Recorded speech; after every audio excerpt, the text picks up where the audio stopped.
A história como ramalhete. A filosofia da história de Johann Herder.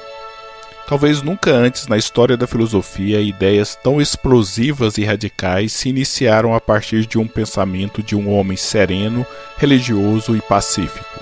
Os escritos do prussiano Johann Gottfried Herder foram pioneiros na discussão do romantismo, do nacionalismo e do historicismo, ideologias que no século XX sustentaram o fascismo e as guerras mundiais. Herder representa também o início do domínio do espírito alemão sobre as reflexões em filosofia e teoria da história.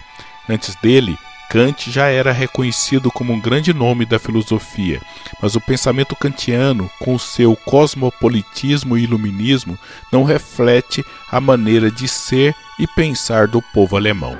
Herder vai ser o primeiro de uma lista que contém os nomes de Johann Goethe, Friedrich Hegel, Leopold von Ranke, Richard Wagner e os irmãos Grimm.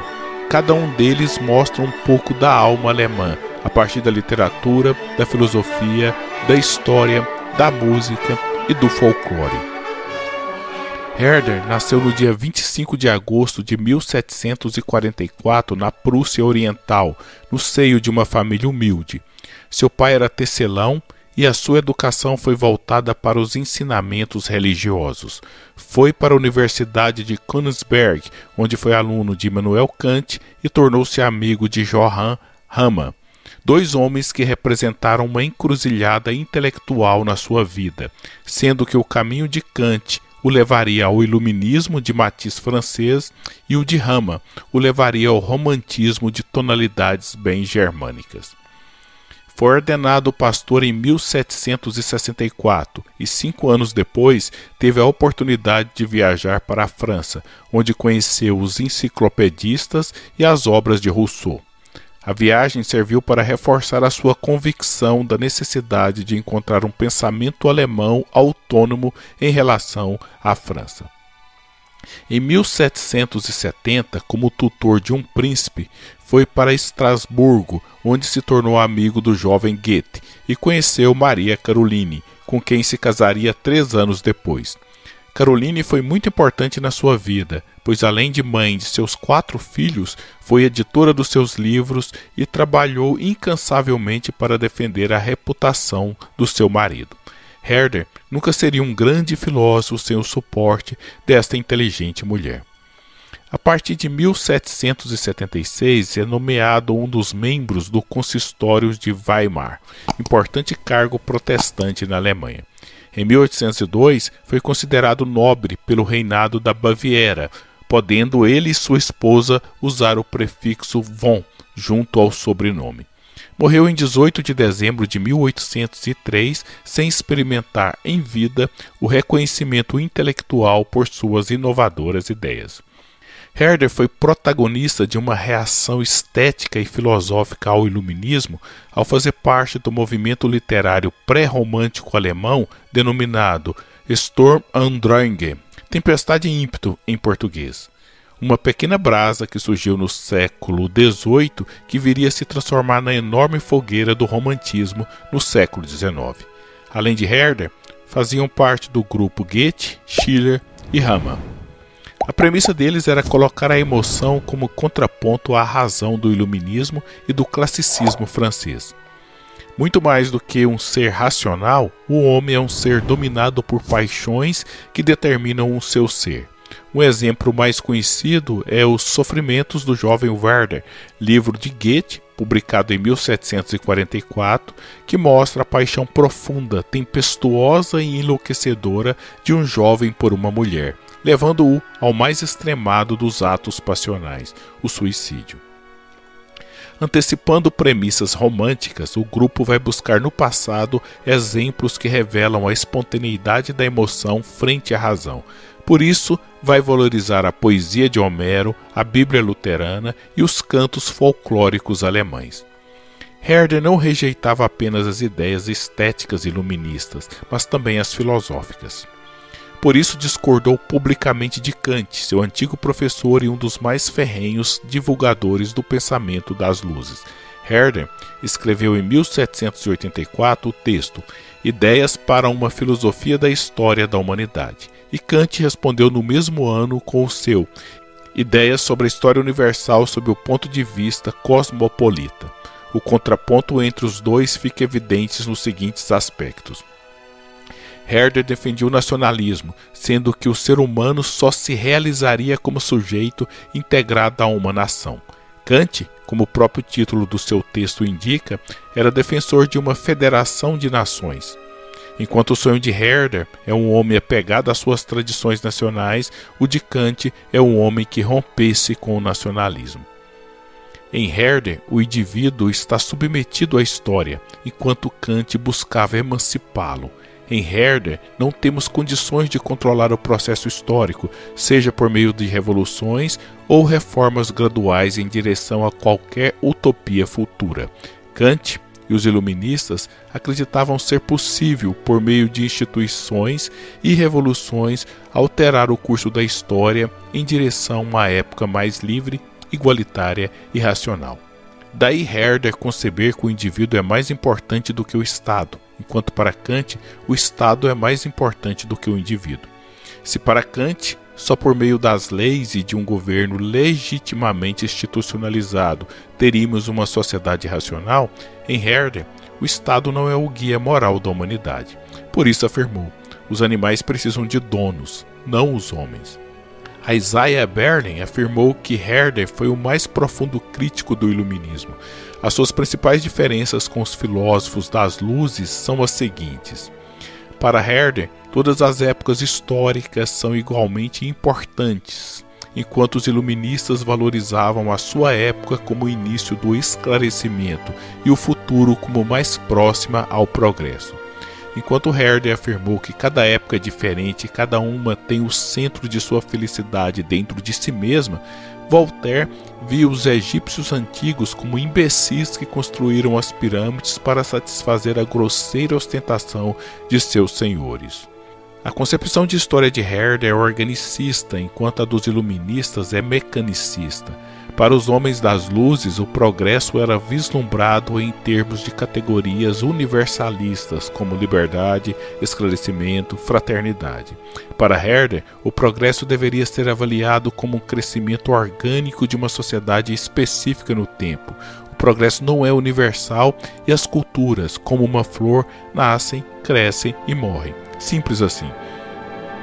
Herder possuía uma fé quase cega na história, enquanto os iluministas eram céticos.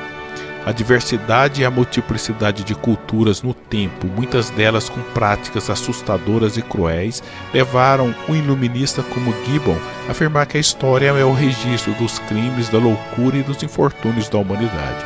Já Herder se conforma com a irracionalidade presente no processo histórico. Afirmou: tudo quanto pode existir, existe. Tudo quanto pode produzir-se é produzido, se não hoje, amanhã. Os iluministas queriam explicar o passado, enquanto Herder queria compreendê-lo. Atualizando o debate que se iniciou com Vico e Descartes, a explicação requer um olhar externo, inquiridor, causal e analítico. A compreensão quer entender os motivos, olhar a partir dos critérios internos e aproximar o sujeito do objeto. Herder rejeita radicalmente enquadrar o passado por meio de categorias abstratas e por isso critica a tipologia de Montesquieu das três formas de governo. Ele disse: três desprezíveis generalizações. A história de todas as épocas e povos cuja sucessão constitui o grande e vivificante trabalho de Deus reduziu a ruínas nitidamente divididas em três montões. Ó Montesquieu! Os iluministas consideravam que a natureza humana era a mesma em todas as épocas, enquanto Herder distinguia diferentes naturezas humanas em cada cultura. Para Herder, a linguagem se confundia com o pensamento, e, portanto, se havia vários tipos de linguagens, haveria então diferentes tipos de pensamentos ou de naturezas humanas. O iluminismo é um produto basicamente francês, enquanto o pensamento de Herder tem bases nitidamente alemãs. A França de Montesquieu, Voltaire, Rousseau e Diderot foi onde as luzes mais brilharam, ao ponto de desencadear a Revolução Francesa e a expansão napoleônica. A França era o modelo de civilização, ao ponto de o monarca prussiano Frederico II, um grande admirador de Voltaire, afirmar sobre a língua alemã: uma língua boa para chamar cavalos e para rezar. Herder foi um dos primeiros a valorizar a língua alemã, tornando-a central na reflexão filosófica. Se não fosse essa valorização, Caetano Veloso não teria escrito: está provado que só é possível filosofar em alemão. Herder foi um dos pais ideológicos do nacionalismo. Para ele, o indivíduo cartesiano, solitário, na busca da racionalidade não existe. Ele afirmou: não estou aqui para pensar, mas para ser, sentir e viver. E sentir e viver são atividades que fazemos junto a uma família, junto a uma tribo, junto a uma nação. Viver é pertencer, integrar-se e alimentar-se de uma cultura. Ele diz: cada cultura é uma lira harmoniosa e precisamos saber ouvir suas particulares melodias. Mas o nacionalismo de Herder era cultural e não xenófobo e imperialista. Ele demonstrava uma verdadeira antipatia pelo Império Romano e pela expansão napoleônica, pois nesses casos as centralizações imperialistas mutilaram e sufocaram as belezas de várias nações ao reduzi-las a um todo. Herder não gostava de conquistadores nem de revolucionários. Ele perguntou: por que deveriam cintos de pessoas sofrer fome e frio para satisfazer o capricho de um louco coroado ou os sonhos alimentados pela imaginação de um filósofo? Como uma flor no campo, cada nação deveria ser livre para crescer e demonstrar a sua singular beleza. Ele afirmou: uma nação é um jardim desarrumado, cheio de plantas boas e más, de vícios e loucuras misturados com méritos e virtudes. Não havia nações melhores do que as outras, havia apenas nações diferentes. O indígena nômade que vivia numa cabana na América poderia ser tão feliz como o aristocrata que vivia num castelo francês. Para Herder, a nação não se confundia com o Estado, por isso ele criticava as guerras nacionais, uma vez que todas as guerras são essencialmente guerras civis, já que todos os homens são irmãos e são, portanto, fratricídios abomináveis. Sonhava que a Alemanha se tornasse um país de pensadores e conquistasse o mundo pela sua cultura e saber, e não pelas suas armas. É um paradoxo que um nacionalismo tão tolerante tenha se transformado em algo tão xenófobo. Nenhum homem tem o controle sobre as ideias que ele cria, mas Herder ficaria muito triste em ver o seu pensamento sendo usado para legitimar a crença nazista de um Reich alemão. Mas não foi por causa de Herder que os alemães se abriram ao nazismo, foi apesar dele. Como afirmou Max Rorschach, a Alemanha só se tornou o país de Hitler depois que deixou de ser o de Lutero e de Herder. Devemos a Herder as mais belas justificativas de que podemos viver juntos, integrados num grande grupo e aceitar os outros grupos em nosso redor. Ele foi um dos primeiros a difundir a ideia de Volksgeist, a poética constatação de que um povo tem uma alma que se manifesta na sua língua, na sua poesia, nas suas histórias infantis. Cada cultura é bela em si mesma e não pode ser comparada com as outras. O luterano Herder acreditava que, aos olhos de Deus, todas as culturas humanas teriam igualmente o seu valor.